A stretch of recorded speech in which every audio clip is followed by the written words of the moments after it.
В спортивном празднике участвовало 6 команд из разных подразделений холдинга и, конечно, целая армия болельщиков. Уже на торжественном параде и построении стало ясно, что праздник в этом году необычный, причем тройной.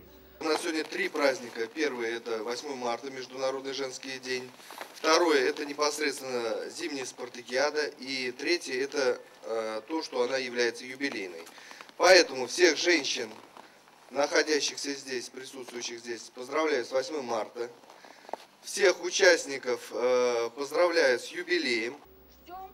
Эта спартакиада уже 10-я на счету работников мордовского бекона. Кроме лыжной эстафеты в программу были включены стрельба и веселые старты, в которых уж точно проигравших не бывает, поскольку хорошее настроение обеспечено всем. В школе занимался лыжами.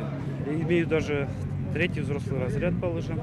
И сейчас на работе узнал про спартакиаду, взял лыжи и потренировался немного.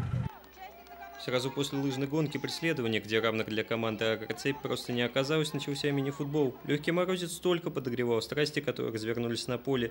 Но одно из главных состязаний – стрельба по мишеням. Ее особенно любят мужчины, тем более в праздничный день. Победа была просто необходима, ведь она посвящалась представительницам прекрасной половины человечества.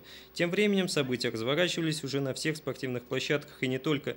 Чемпионы кулинарного дела готовили праздничные столы с неизменным шашлыком. Первыми угощения попробовали самые юные участники. Очень вкусно.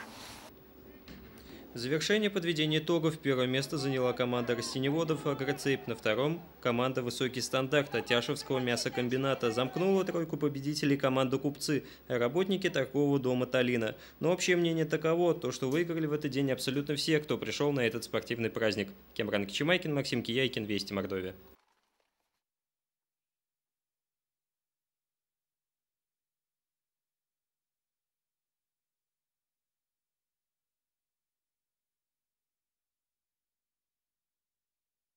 Время прицеливания.